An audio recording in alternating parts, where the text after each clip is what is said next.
Nyari laptop gaming yang kenceng tapi harga cuma 10-11 juta? Ya, yang ini 11,2 juta.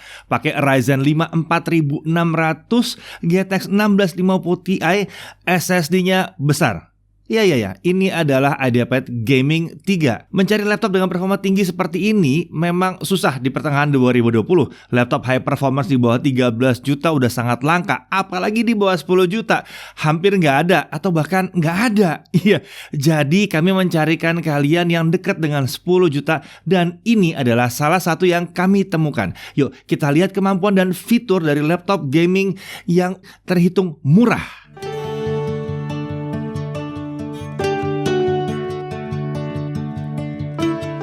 Nah, kalau mau beli laptop seperti laptop Lenovo yang satu ini, yang kami review ini pastinya lebih enak lewat online atau istilahnya lewat e-commerce. Nah, kalau kalian mau beli belanja online, ayo mulai dari Shopback aja. Karena semua transaksi di berbagai e-commerce yang dimulai dari Shopback itu pasti dapat bonus cashback. Ya, Shopback adalah aplikasi yang memberikan keuntungan berupa cashback ya, atau duit kembali untuk setiap penggunanya. Shopback bisa digunakan untuk e-commerce yang biasa kita pakai, termasuk di antaranya Tokopedia, Shopee, Blibli, JDID, Bukalapak, dan masih banyak lagi. Bukan cuma itu aja. Tiket.com, Booking.com, Pergi-Pergi, Nusatrip, Expedia, dan lain-lain yang untuk traveling itu juga ada. Lalu e-commerce untuk fashion and beauty seperti Zalora, MAP E-Mall, Sephora, dan lain-lain. Atau untuk belanja kebutuhan sehari-hari seperti di Happy Fresh, Honest Bee, Lemonilo, serta untuk kebutuhan bayi di Orami dan Baby Zania, dan total ada 180 e-commerce lainnya, ada semua di situ.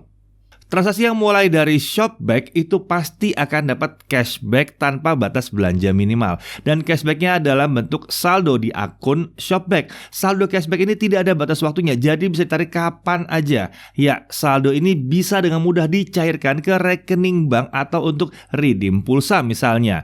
Oh ya, yang menarik, cashback dari Shopback ini tetap berlaku sekalipun kita udah dapat cashback atau promo dari e-commerce. Misalnya, kalau kalian dapat gratis ongkir atau diskon gede-gedean atau cashback dari Lenovo untuk beli laptop yang satu ini, nah, bonus cashback dari Shopback tetap akan ada. Makanya namanya bonus cashback, jadi lebih untung kalau kamu belanja online.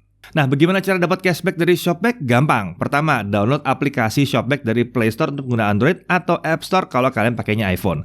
Untuk gampangnya, link ada dalam deskripsi video ini ya. Lalu, kalian daftar untuk buat akun Shopback. Nah, sebelum mulai transaksi di e-commerce yang diinginkan, buka dulu Shopback dan pilih e-commerce-nya dari daftar yang ada dalam aplikasi ini. Kemudian informasi cashback yang berlaku di e-commerce yang dipilih akan ditampilkan.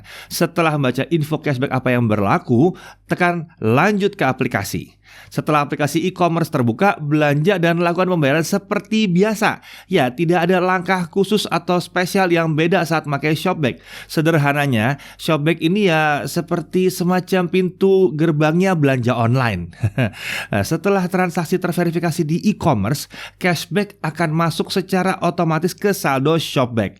Proses ini akan butuh waktu sampai dengan 2 kali 24 jam sesuai dengan proses verifikasi dan kebijakan masing-masing e-commerce. Nah, setiap akhir bulan ada juga yang namanya promo gajian Shopback dengan cashback yang lebih besar dari biasanya. Promo gajian Shopback ini mulai setiap tanggal 25 setiap bulan sampai akhir bulan.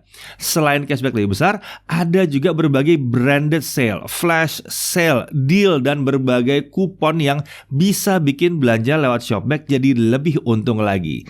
Nah, seru kan? Gampang kan? Jadi ayo download aplikasi Shopback dan mulai dari Shopback.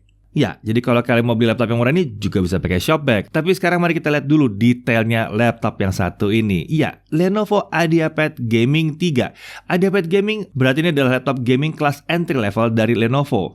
Dan ini punya racikan yang oke banget untuk harga 11,2 juta. Ya benar, 11,2 juta. Dan semoga harganya nggak naik setelah video ini tayang. Oke, spesifikasi dasarnya dia pakai AMD Ryzen 5 4600H. Udah tahu semua lah ya, 7 nanometer, 6 core, 12 thread. Iya, ini 11 jutaan. 6 core 12 thread, base clock 3 GHz, maksimum boost clock di 4 GHz dengan total L3 cache di 8 MB. RAM 8 GB DDR4 3200, SODIMM, single channel yang diberikan, tapi ada 2 slot SODIMM, jadi bisa di-upgrade ya. Saran kami sih kalau beli yang satu ini kan udah murah, upgrade jadi dual channel. Yang paling bagus sih 8 plus 8 jadi 16 GB. Baru mantap itu ya. Nah, kemudian untuk SSD, 512 GB SSD M.2 PCIe NVMe. Ya, bukan SATA, M.2 PCIe NVMe. Ada 2 slot M.2, 1 slot udah keisi untuk SSD utama, ada 1 slot M.2 lagi yang sayangnya posisi kuncian bautnya agak pendek untuk M.2 yang paling pendek sekalipun.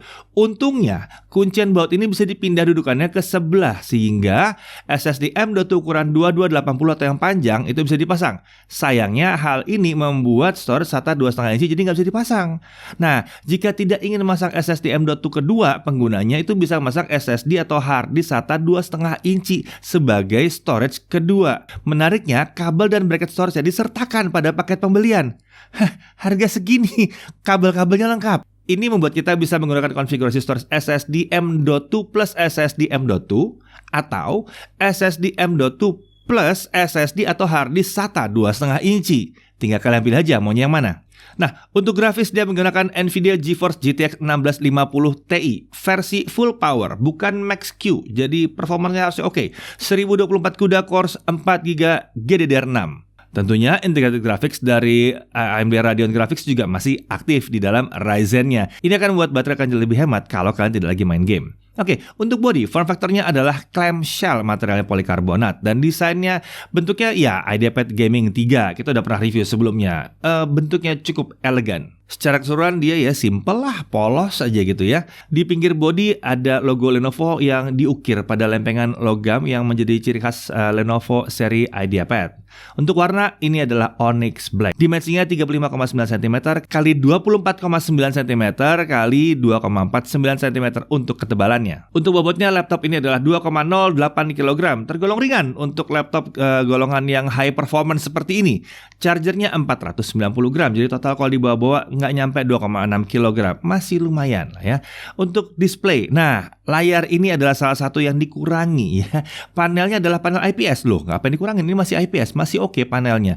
15,6 inci seperti biasa, 1920 x 1080 berarti masih Full HD. Apa yang dikurangin? 250 nits 60 Hz. Ya, ini adalah layar 60 Hz dengan color gamut 45% NTSC. Jadi belum 100% sRGB. Jadi memang ini bukan layar untuk penggila e-sports yang butuh 120-144 Hz ataupun foto atau video editor profesional yang pasti butuh minimum 100% sRGB.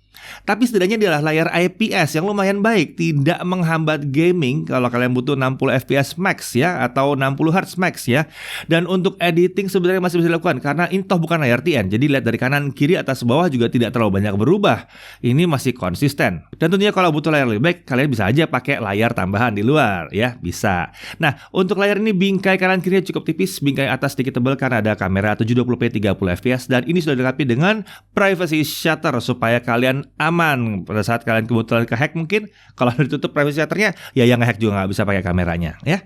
Untuk audio, dia menggunakan 2 x 1,5 watt stereo speaker terletak di bagian bawah kanan dan kiri body. Dilengkapi dengan software Dolby Audio untuk mengatur preset suara. Kualitas suaranya oke, bukan yang paling hebat, tapi karena dia menghadap ke bawah, jadi memang sangat bergantung pada alasnya. Ya, kalau alasnya solid, lumayan oke. Untuk konektor, di kiri ada satu DC-in, ada satu Ethernet, ya. Lalu ada satu HDMI 2.1, ada satu USB 3.2 Gen 1, ada satu Type-C USB 3.2 Gen 1, kemudian ada satu audio jack combo 3,5 mm. Sementara itu, di sisi kanan ada satu USB 3.2 Gen 1. Ya, beda dengan versi Legend, memang dia nggak ada konektor di bagian belakang. Nah, untuk konektivitas wireless dia menggunakan Wi-Fi AC, sudah support multi-user MIMO dan Bluetooth versi 5. Untuk keyboardnya adalah keyboard chiclet dengan layout desain khas IdeaPad Gaming, lengkap dengan tombol numpad di sisi kanan. Nah, buat yang cari numpad, ini ada di sini ya. Tombol anak panahnya ukurannya full size, nggak dikecilkan. Jadi ini ukurannya besar ya. Travel distance-nya juga lumayan di 1,5 mm untuk ketik enak. Dilengkapi dengan backlit berwarna biru cerah dengan 2 tingkat kecerahan. Tingkat kecerahan bisa diatur dengan tombol function plus spacebar. Untuk touchpad ini terletak center to spacebar, jadi tengah-tengah spacebar. Ini menarik sekali ya. Jadi kalau ngetik enak di sini. Tidak terdapat tombol khusus klik kiri dan kanan, tapi dia sudah mendukung Windows Precision Driver. Oke, mari kita langsung masuk ke pengujian performa. Ada 3 performance profile yang bisa dipilih melalui tombol software Lenovo Vantage dengan menekan tombol function Q ya. Yang pertama adalah performance mode, kemudian balance mode dan quiet mode. Tentunya performance mode itu untuk performa yang tertinggi ya. Sementara balance mode untuk penggunaan sehari-hari. Oke, mari kita langsung lihat konsistensi performanya pakai Cinebench R15. Untuk burst-nya kita bisa lihat skornya tinggi sekali di 1459 poin di mode balance dan 1464 di mode performance. Lucunya burst score di mode performance tidak dicapai di run awal tetapi di run yang mendekati akhir justru ya. Untuk sustain performance atau performance yang bisa dipertahankan, ternyata mode balance dan performance memperlihatkan karakteristik yang tidak banyak berbeda dengan perolehan kisaran 1440 sampai 1460 poin. Tentunya skor ini tergolong sangat baik karena hanya turun sedikit sekali dibandingkan burst performance-nya. Ini menandakan bahwa gejala throttling-nya nyaris nggak ada. Oke, kita langsung masuk aja ke aplikasi beneran. Adobe Premiere CC 2021. Kita mulai dari settingan 4K 60 dulu. Gimana ya? Source video kita seperti biasa yang 2 menit 7 detik. Dan tentunya kita akan berharap hasil rendernya mendekati 2 menit 7 detik ya.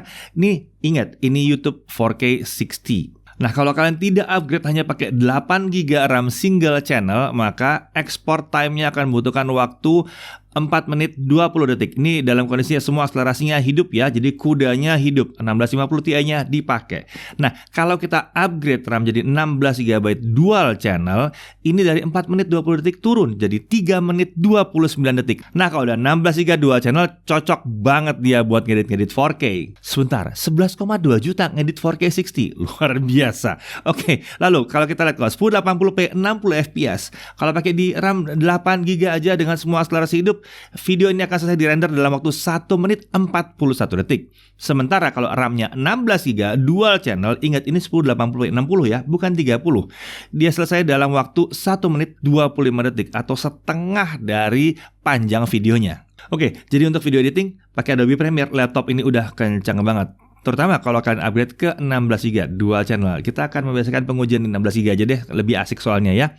Nah, untuk Blender 2.92 BMW Render Test, render resolution di 50%, kita pakai 16 GB lagi di sini. CPU render akan selesai dalam waktu 4 menit 33 detik, sementara GPU render di 2 menit 30 detik. Kencang.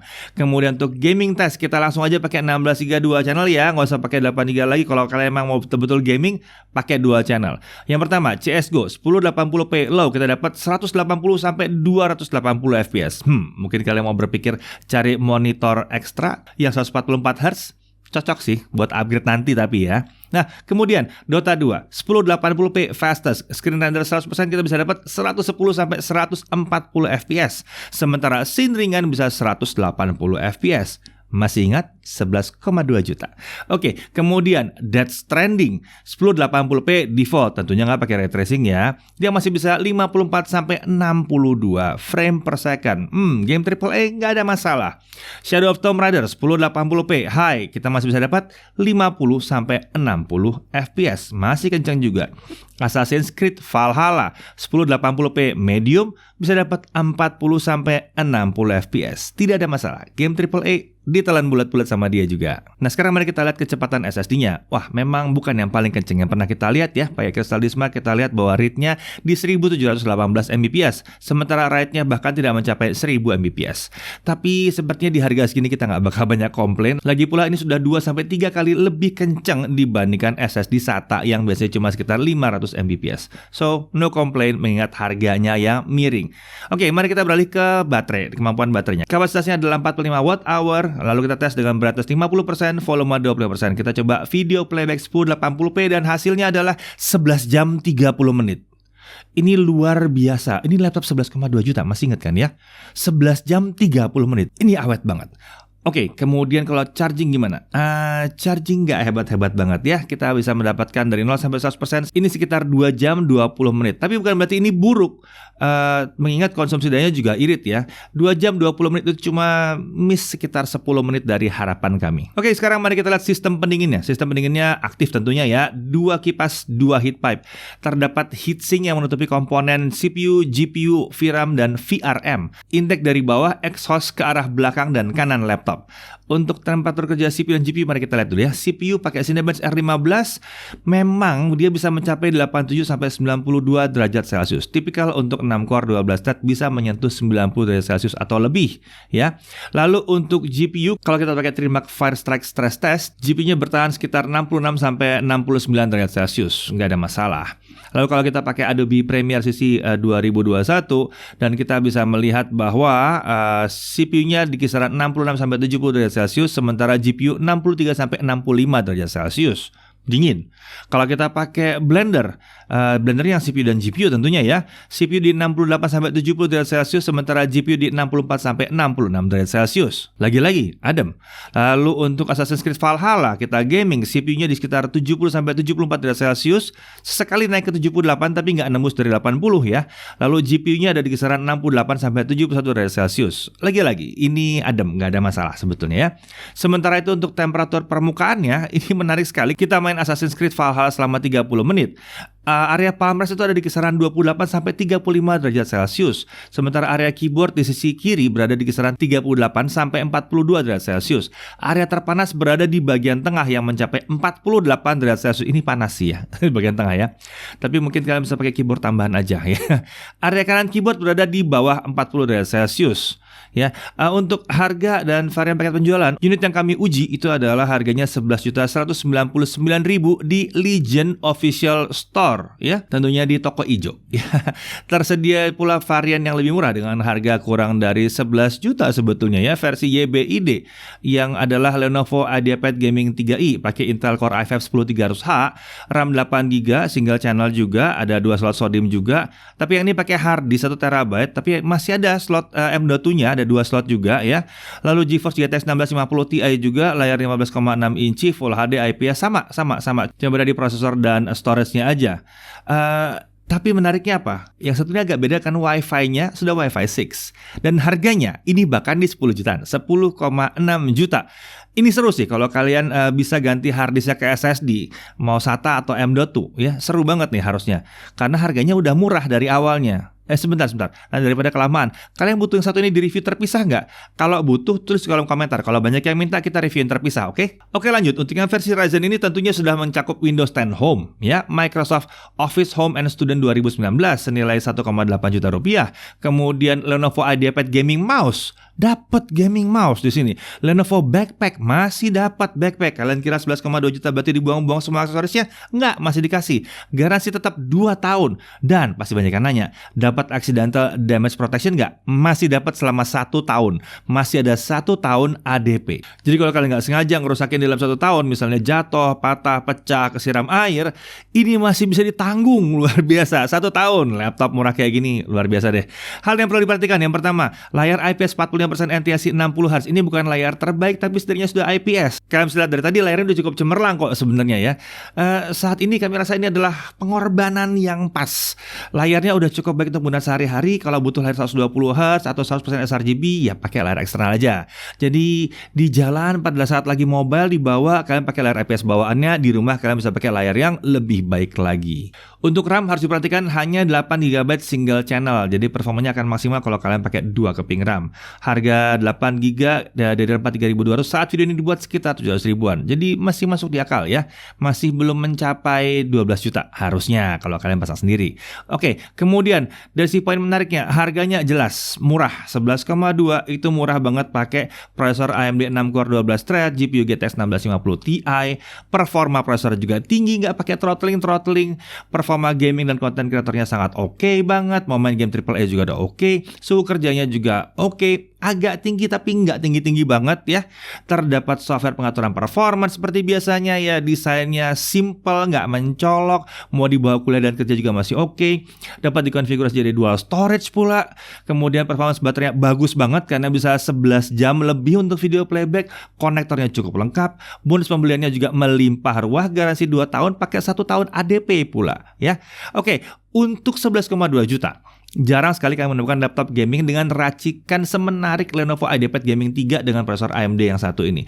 Performa bawaannya udah tergolong oke banget, tapi masih dapat dioptimalkan lagi dengan membuatnya menjadi memiliki konfigurasi RAM dual channel. Nah, bagi kalian yang nyari laptop high performance dengan harga terjangkau, varian IdeaPad Gaming yang satu ini rasanya sulit buat dikalahkan. Setidaknya sampai saat video ini dibuat. Kalian mau kuliah dan nyari laptop yang bisa bertahan kencang sampai beberapa tahun ke depan, atau mungkin sampai lulus tanpa ngejebolin tabungan keluarga? Bisa jadi yang satu ini adalah pilihan yang pas banget. Semoga harga tidak dinaikkan setelah video ini tayang. Saya Didi Irfan, Jaga TV TV.